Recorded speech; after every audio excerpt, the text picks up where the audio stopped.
दोस्तों, बगदाद लौटने के बाद मैं आराम से जिंदगी बसर करने लगा। मैंने कल बताया था कि सफर में इतना दौलतमंद होकर वतन पलटा था कि कोई फिक्र बाकी न रही थी।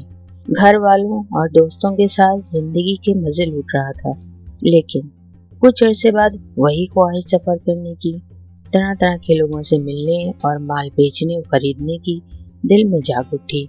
चुनांचे मैं पहले से भी ज्यादा माल असबाब लेकर बगदाद से बसरा रवाना हुआ। वहाँ एक जहाज देखा जिस पर बसरे के बड़े बड़े लोग सवार थे। मैं भी उनके साथ हो लिया। शुरू में हमारा सफर बहुत ही अच्छा गुजरा। हम एक जजीरे से दूसरे जजीरे तक सफर करते रहे। आखिर खुदा का करना क्या हुआ कि बीच समंदर में तूफानी हवा चलने लगी। हमें बचने की उम्मीद न रही। जहाज पर जितने लोग थे सब रो रो कर दुआएं मांग रहे थे। अचानक इतने जोर का झटका आया कि बादबान फटकर एक तरफ जा पड़े और इस झटके से जहाज के अंजर पंजर ढीले हो गए। आन की आन में हम सब माल असबाब समेत समंदर में गोते खाने लगे। इत्तेफाक से जहाज का एक तख्ता मेरे हाथ आ गया। उस पर मैं और चंद दूसरे सौदागर सवार हो गए। एक दिन और एक रात हम उस तख्ते पर सवार रहे। तूफान थम चुका था और हवा और मौजों के जोर से तख्ता बाहर चला जाता था। आखिर वो एक जजीरे के साहिल से जा लगा। जागते रहने, थकन, सर्दी, खौफ और भूख प्यास से हम बिल्कुल अधमरे हो चुके थे। जजीरा खूब हरा भरा था। हम उस जजीरे पर उतर गए और हमने पेड़ों से कुछ फल तोड़कर खाए ताकि जिस्मों में थोड़ी बहुत ताकत आ जाए। रात हमने साहिल पर गुजारी। दिन निकला और उजाला फैला तो हम जजीरे में इधर उधर घूमने लगे। दूर एक इमारत दिखाई दी। हम सब उसकी तरफ चल पड़े। इमारत के दरवाजे पर पहुंचे ही थे कि चंद नंगे आदमी निकले और हमें पकड़कर अपने बादशाह के पास ले गए। बादशाह ने हमें बैठने को कहा। हमारे लिए खाना लाया गया। उस खाने से हम बिल्कुल नावाकिफ थे। समझ में ना आता था कि क्या चीज़ हमें खिलाई जा रही है। मुझे घिन आई और दिल खाना खाने की तरफ माइल ना हुआ। मेरे साथियों ने भूख के मारे वो सब कुछ खा लिया जो उनके आगे लाके रखा गया था। मेरा ना खाना खुदा की मेहरबानी थी। इसी वजह से मैं आज भी जिंदा हूँ। खाना खाते ही मेरे साथियों की अक्ल जाती रही और वो पागलों की सी हरकतें करने लगे। इसके बाद वहाँ के लोगों ने उन्हें नारियल का तेल पिलाया और वही तेल उनके बदन पर मल दिया। तेल पीते ही मेरे साथियों की आंखें भैंगी हो गईं और जब उनके सामने और खाना रखा गया तो वो सारा चट कर गए। मुझे उनकी हालत देखकर ताज्जुब भी हुआ और अफसोस भी। आखिर मुझे पता चला कि जिन लोगों से हमारा वास्ता पड़ा है वो आग की पूजा करते हैं और उनका बादशाह कोई बला है। जो आदमी उनके मुल्क में आता है तो ये लोग उसे बादशाह के पास लाकर यही खाना खिलाते और तेल पिलाते हैं। इस तरह वो खूब मोटा ताज़ा हो जाता है। इसके बाद उसे मार कर बादशाह को खिला देते हैं। बादशाह के साथी भी आदमखोर थे। इंसानों का गोश्त पकाते या भूनते नहीं थे, कच्चा ही खा जाते थे। इस सूरत हाल पर मैं बड़ा परेशान हुआ। मेरे साथी अपनी अक्ल खो चुके थे और उन्हें कुछ खबर न थी कि उनका क्या हश्र होने वाला है।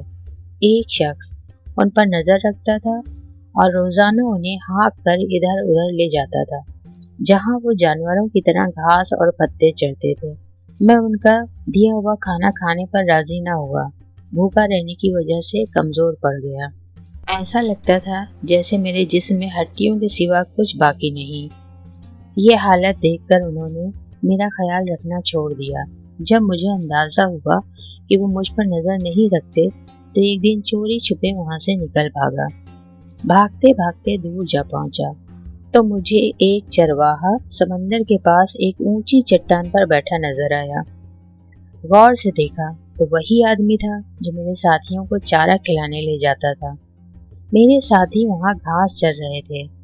चरवाहा मुझे देखकर समझ गया कि मेरी अक्ल खराब नहीं हुई। उसने इशारे से कहा कि पीछे लौटकर दाहिनी तरफ मुड़ जा, वहां से तू एक बड़ी सड़क पर पहुंच जाएगा। मैंने उसके कहे पर अमल किया और दाहिनी तरफ मुड़कर चलता गया, यहाँ तक कि चरवाहा मेरी नजर से ओझल हो गया। मैंने इत्मीनान का सांस लिया कि अब वो मुझे देख नहीं सकता। शाम हुई तो मैं एक जगह बैठ गया। घास पात खाकर पेट भरा, सोना चाहता था, मगर डर के मारे नींद न आई। सुबह होते ही फिर आगे चल दिया। गर्ज के साथ दिन रात चलता रहा। भूख लगती तो घास पात से पेट भर लेता। 8वें दिन मुझे दूर चंद आदमी नजर आए। डरते डरते उनके पास गया। पता चला कि वो काली मिर्चें इकट्ठी कर रहे हैं। जैसे ही उन्होंने मुझे देखा तो दौड़े दौड़े मेरे पास आए और पूछने लगे कि तू कौन है और कहाँ से आया है। मैंने अपना माजरा उन्हें सुनाया।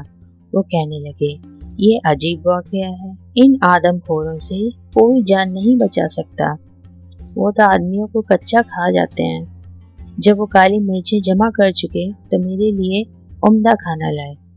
बहुत दिन बाद मैंने पेट भर कर खाना खाया। फिर वो जहाज पर सवार हुए और एक जजीरे पर पहुंचे। वहीं उनका वतन था। वहां पहुंचकर उन्होंने मुझे अपने बादशाह के सामने पेश किया। बादशाह भी मेरा अहवाल सुनकर हैरान हुआ। मुझे खाना खिलाया। जब सैर होकर खा चुका तो मुझे मटर गश्त की सूझी। शहर में घूमा फिरा, देखा कि बड़ी आबाद जगह है और बाजारों में हर तरफ चहल पहल है। मेरी ढारस बंधी कि ऐसी जगह पहुंच गया हूँ जहाँ आराम से जिंदगी गुजारी जा सकती है। मैंने देखा कि वहाँ के लोग छोटे हों या बड़े निहायत उम्दा घोड़ों पर सवारी करते हैं, मगर जीन नहीं रखते। मैंने बादशाह के सामने अपने ताज्जुब का इजहार किया। बादशाह ने कहा, जीन क्या होता है? हमने ये लफ्ज आज तक नहीं सुना। मैंने कहा कि मुझे अच्छी किस्म की लकड़ी फराहम की जाए। उसके बाद मैंने एक माहिर बढ़ई को बुलाया और उसे जीन बनाना सिखाया। चमड़ा मंगाकर जीन पर चढ़ाया। एक लोहार को ढूंढा और रकाबें बनाना सिखाया। जब सारा काम मेरी मर्जी के मुताबिक हो गया तो एक घोड़ा लेकर जीन और रकाबों से आरास्ता किया और उसे लगाम देकर बादशाह के पास ले गया। बादशाह ने घोड़े पर सवारी की तो उसे बड़ा मजा आया और उसने मुझ पर इनामात की बारिश कर दी। जब वजीर ने जीन और रकाबों की खूबियों को देखा, मुझसे जीन और रकाबें बनाने के लिए कहा। मैंने उसकी फरमाइश पूरी कर दी। अब तो मुल्क के तमाम बड़े लोग और ओहदेदार जीन और रकाबें तलब करने लगे। चुनांचे मैं बढ़ई और लोहार की मदद से जीन और रकाबें बनाकर बेचने लगा और बहुत अमीर हो गया। शहर के लोग मुझे बड़ा आदमी समझने लगे। क्या अमीर क्या गरीब, सब मेरी इज्जत और खातिर करते थे। एक दिन मैं बादशाह के दरबार में खूब बन ठन कर खूब खुश खुश बैठा था कि बादशाह ने कहा, मेरी बात सुन, अब तेरा शुमार इज्जतदार लोगों में होता है। तुझे हम अपने जैसा समझते हैं। हमारी ख्वाहिश है कि तू हमेशा हमारे शहर में रहे और कहीं ना जाए। इसलिए तू एक काम कर। उम्मीद है कि मेरी बात ना टालेगा। मैंने जवाब दिया, बादशाह सलामत, मैं आपके कहे पर पूरी तरह अमल करूंगा। आपने मुझ पर मेहरबानी की है, इसलिए मुझे आज ये मुकाम हासिल है। मैं खुद को बादशाह का नौकर समझता हूँ। बादशाह ने कहा, मैं चाहता हूँ कि तेरी शादी यहाँ किसी खूबसूरत और अमीर लड़की से कर दूँ ताकि तू यहाँ से जाने का नाम न ले। बादशाह की बात सुनकर मैं शर्म के मारे सुर्ख हो गया और मुझसे कोई जवाब न बन पड़ा। बादशाह ने पूछा, बेटे तू चुप क्यों है, जवाब क्यों नहीं देता? मैंने कहा, हजूर आपका हुक्म सर आंखों पर। बादशाह ने फौरन काजी और गवाहों को बुलाकर मेरा निकाह एक शरीफ जादी से कर दिया, जो खूबसूरत भी थी और मालदार भी और बड़े घराने से ताल्लुक रखती थी। एक बड़ी हवेली मुझे रहने को मिली। बहुत से नौकर चाकर मेरी खिदमत में हाजिर हो गए। बादशाह ने अच्छी खासी रकम मेरे लिए मुकर्रर कर दी, जो हर महीने मुझे मिलती थी। मैं अपनी तमाम मुसीबतों को भूलकर हंसी खुशी रहने लगा। मेरी बीवी मुझे बहुत चाहती थी और मैं भी उसे पसंद करता था। सोचता था कि जब वतन जाऊंगा तो उसे भी साथ ले जाऊंगा। आदमी कुछ सोचता है, खुदा ने उसकी तकदीर में कुछ और ही लिखा होता है। आइंदा का हाल किसे पता होता है। अपने पड़ोसी से मेरी बड़ी दोस्ती थी। इत्तेफाक से एक दिन उसकी बीवी फौत हो गई। मैं अफसोस करने उसके पास गया। देखा कि उसकी हालत बहुत खराब है, जैसे मरने ही वाला हो। मैंने कहा, बीवी का इतना कम न कर, खुदा तेरी उम्र दराज करे। हो सकता है कि तुझे कोई और बेहतर बीवी मिल जाए। ये सुनकर वो जोर जोर से रोने लगा और बोला, ए दोस्त, मेरी जिंदगी का अब एक ही दिन बाकी रह गया है, दूसरी शादी मैं कैसे करूँगा। उसकी बात सुनकर मुझे हैरत हुई और मैंने कहा, ए भाई, बुरी बात मुंह से मत निकाल, तो बिल्कुल सेहतमंद है। उसने जवाब दिया, ए दोस्त, तेरी जान की कसम, कल तो मुझे यहाँ न पाएगा, ना आइंदा कभी देख सकेगा। मैंने हैरत से पूछा, क्यों? उसने जवाब में कहा, आज जब मेरी बीवी को दफन करेंगे तो मुझे भी उसके साथ जिंदा दफन कर देंगे। हमारे शहर का यही दस्तूर है, अगर बीवी मर जाए तो शौहर को उसके साथ जिंदा दफन कर देते हैं, और शौहर मर जाए तो बीवी को। ये बहुत बुरा दस्तूर है। हम बातें कर ही रहे थे, शहर के लोग बड़ी तादाद में आ पहुंचे। उन्होंने बीवी को ताबूत में रखा और मेरे पड़ोसी को भी साथ ले चले। शहर के बाहर पहुंचकर समंदर के करीब एक पहाड़ के दामन में आए। वहां एक बड़ा पत्थर पड़ा था। उसे हटाया गया तो उसके नीचे कुएं की शक्ल का गार दिखाई दिया।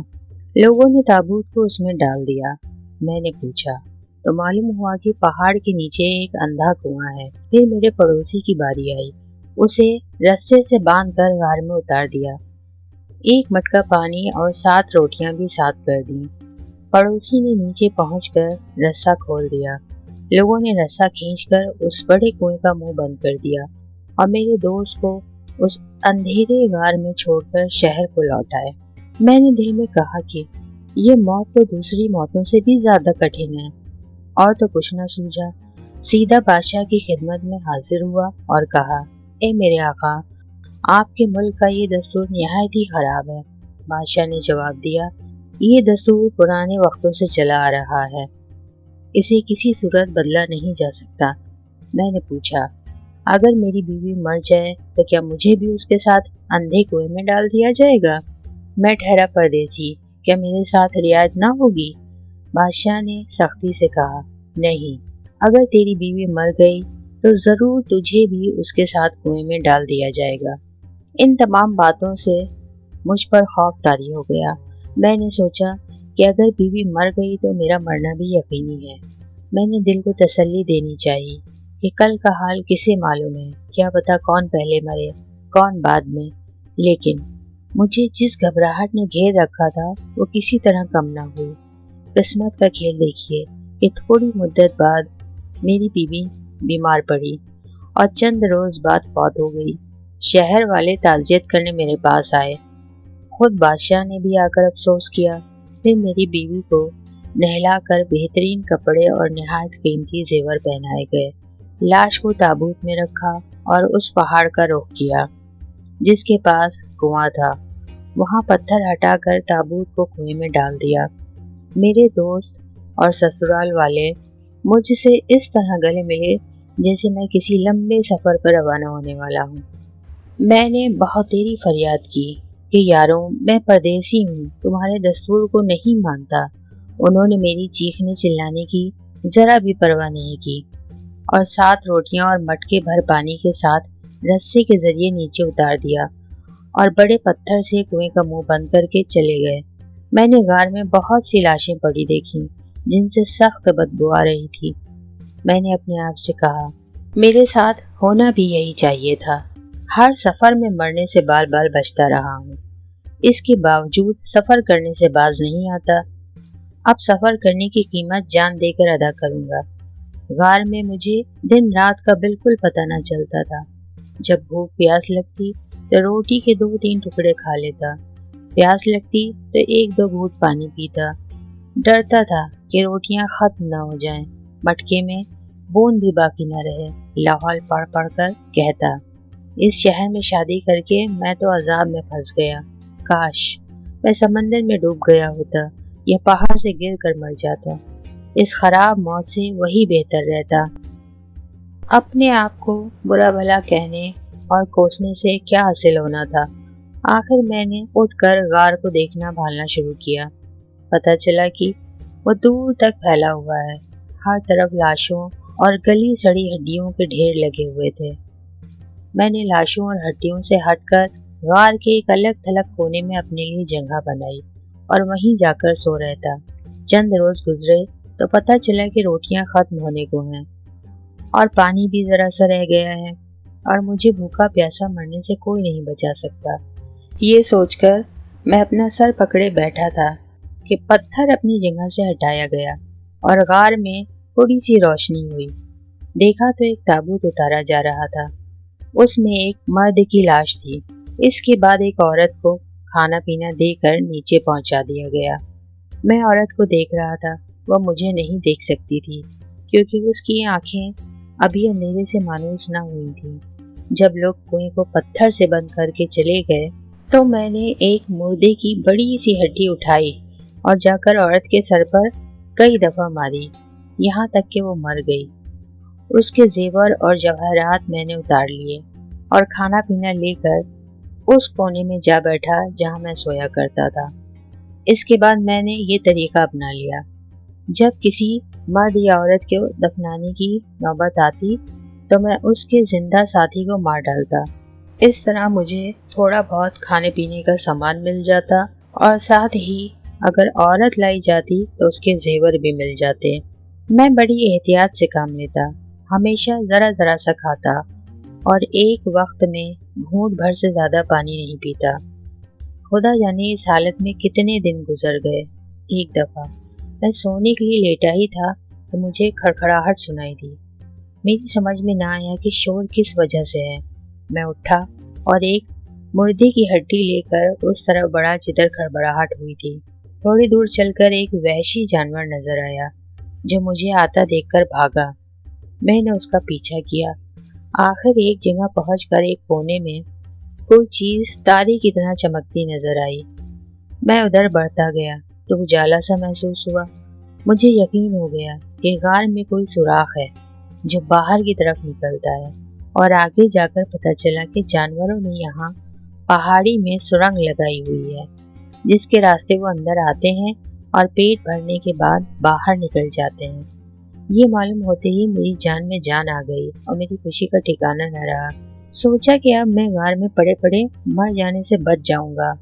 रेंग रेंग कर उस सुरंग से बाहर निकला तो अपने आप को बड़े पहाड़ पर पाया जिसके एक तरफ समंदर था और दूसरी तरफ शहर और बाकी जजीरा। ये ऐसी जगह थी जहाँ कोई आदमी ना पहुँच सकता था। मैंने खुदा का लाख लाख शुक्र अदा किया। सुरंग के रास्ते मैं गार में गया। मुर्दों के अच्छे अच्छे कपड़े लिए, कुछ पहने और बाकी जिनमें तरह तरह के जवाहरात, मोतियों की लड़ियाँ और सोने चांदी के जेवर जिनमें हीरे जड़े थे बांधे और उन गठरियों को सुरंग के दहाने पर ला रखा।